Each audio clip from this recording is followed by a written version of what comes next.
Every year, thousands of children are killed or injured when unsafe schools collapse or are severely damaged in disasters. Safer schools save lives. These projects are an opportunity to build schools able to withstand hazards like earthquakes, floods, and high winds. But these projects can do so much more. Safer school projects also spark change within a community. When a program manager takes a community-based approach, following the 5 stages to prepare, plan, design, construct, and maintain safer schools, the project supports the development of a culture of safety. Communities learn how to adopt hazard-resistant construction. Communities advocate for safety, which helps governments justify spending money to prevent school disasters. And school staff learn how to protect and maintain their schools. Safer schools become the platform for community, even countrywide change. Unfortunately, when disasters have destroyed schools, or where poor construction is normal, some communities believe safer schools are not an option because they are too expensive or too hard to build. The first stage of safer school construction, prepare, addresses these beliefs and helps the program manager understand the context and community. This stage helps communities understand that safer schools are possible. There are 4 steps in this first stage. Step 1, understand the context. Step 2, identify tools. Step 3, raise awareness. Step 4, work with the school management committee. These steps help a program manager understand the local context, help communities understand that safer schools are possible, and find local champions. Step 1, understand the context. The program manager gathers information and uses it to understand the strengths and challenges of a community. The program manager needs to understand the cultural, environmental, and political context. They need to know what could influence the Safer School project from a community level to a national level. The program manager decides on how much research to do based on the size of the project, whether it is for a couple of schools or for an entire region. The program manager first analyses the education sector to understand what type of Safer School project will help. If there are too few schools in the area, new and safer schools can give children access to education. If schools are plentiful but are falling apart or dangerous, the school may need to be replaced or strengthened. Strengthening weak schools is called retrofitting and is an alternative type of Safer School project. Strengthening existing schools may keep children safe and stretch project dollars further. However, the most cost-effective approach is to build the school right at the beginning. Secondly, the program manager finds out about the community's history, culture, and political processes. They find out what role schools play in the community and how it is typically built. Thirdly, the program manager figures out who has an interest in safer schools. Students, parents, and school staff have an obvious interest in safer schools. But as schools are often the hub for community activity, the program manager will also talk to community leaders and government officials. Local builders may help build the school, so the program manager will meet with representatives from the construction sector. The program manager starts to understand each of these groups' concerns and priorities. Together, all stakeholders make sure the Safer School project will be able to meet the concerns of the community. त्यो के हुन्छ नि समुदायले सबै कुरा चाहिँ जानेको हुँदैन उनीहरुले कस्तो कस्तो ठाउँमा त्यो खतरा हुन सक्छ अथवा चाहिँ कस्तो कस्तो ठाउँ चाहिँ सुरक्षित हो अथवा सुरक्षित बनाउन के गर्न पर्छ भन्ने कुरा समुदायलाई थाहा हुँदैन। अब हामीले चाहिँ विभिन्न अध्ययन गरेर अवलोकन गरेर र विभिन्न ठाउँको सूचनाहरु लिएर चाहिँ त्यो हामीलाई थाहा हुन्छ। त्यो कारणले हामीले थाहा भएको कुरा चाहिँ तुरुन्त उनीहरुलाई सर्भिस डेलिभरी गर्ने हिसाबले नि उनीहरुले तुरुन्त दिन सक्यो भने चाहिँ दिनको लागि पनि हामी चाहिँ हाम्रो दुईटाको बीचको सम्बन्ध चाहिँ एकदम नजिक हुनुपर्छ। सकिन्छ कमसेकम आफू आउँदा चाहिँ सबै अभिभावकहरूलाई बोलाएर चाहिँ त्यो बारे जानकारी दिनुपर्छ र बल्ल चाहिँ हामी सुरक्षित र संरक्षित विद्यालय बनाउन सक्छौँ। Step 2 is identify tools. Building safer schools is a big task.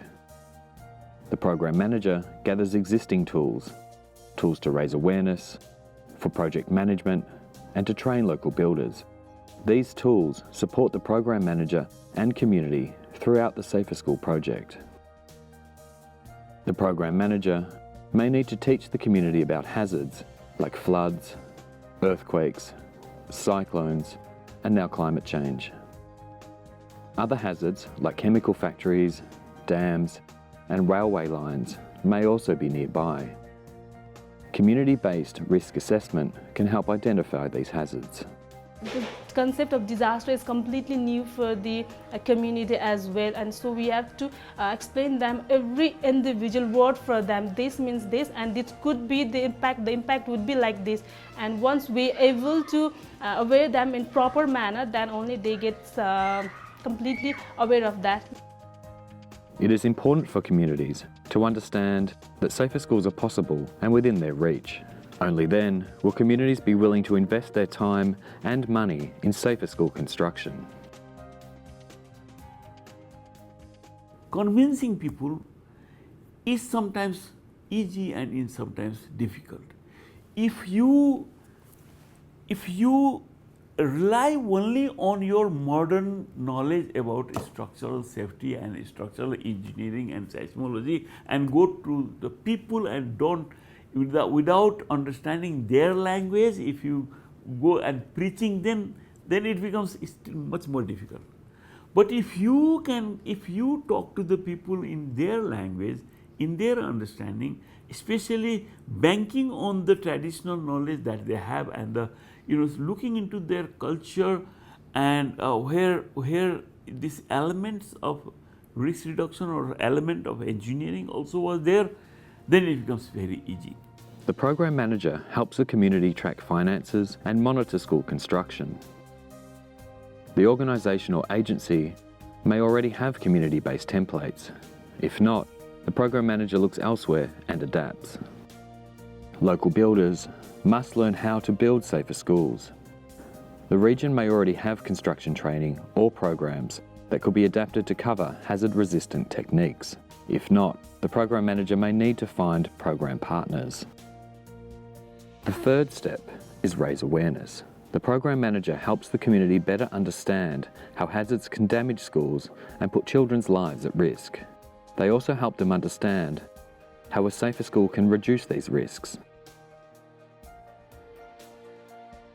Demonstration events are a spectacular and effective way to raise awareness. Suppose this is a building. This is the window. Okay, so during earthquake, it happens to the wall of the building. So if we have to provide the window, then we have to strengthen these parts. Window C, crack is top, crack is from bottom. So in this way, the wall is cracked and damaged and the building can fall. So that we have to put the bands. Yeah, so at the bottom there are two bands, but we also provide vertical rebars. Children to masons also. So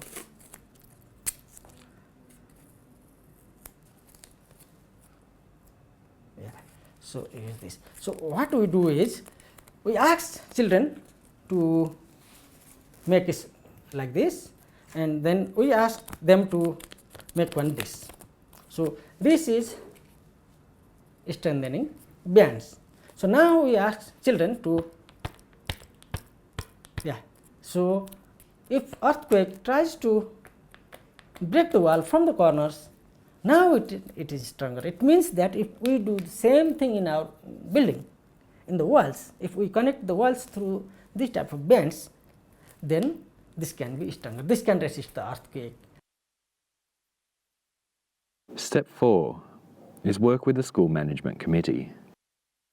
In every community where a safer school construction project will begin, The program manager needs a committee to represent stakeholders and help oversee community involvement in the project. Where a school management committee does not already exist, the program manager works with the community to find respected school staff, parents, youth, community leaders, emergency response authorities, civil society organisations, and others with an interest in schools being safe. Of course, the program manager or someone from the organisation or agency funding the school project is also a member of the committee. When a program manager knows a certain group is often excluded from community decisions, they work hard to ensure these groups participate in the committee too. When there are many safer school construction projects planned at the same time, the program manager forms regional or even a national Safer Schools Management Committee. This ensures local communities can pass on to others the lessons learned and effective strategies. The School Management Committee becomes the program manager's community counterpart. The committee works with the program manager to make decisions about safer school construction in their community. With a bit of training, the committee can provide community oversight during construction and help engage other community members in the Safer School project. The work of the School Management Committee even continues after construction is finished. The committee creates school emergency management plans and makes sure the school is well maintained. It also helps spread a culture of safety throughout the community. In Stage 1, Prepare, the program manager understands the context, identifies tools, raises awareness, and begins to work with the School Management Committee. These steps help the community understand the hazards and risks of its region. They learn that a safer school is possible, begin to trust hazard and construction experts, and form a committee to represent them and other stakeholders in the construction of a school. The community is now ready to move forward to the next stage, planning the school.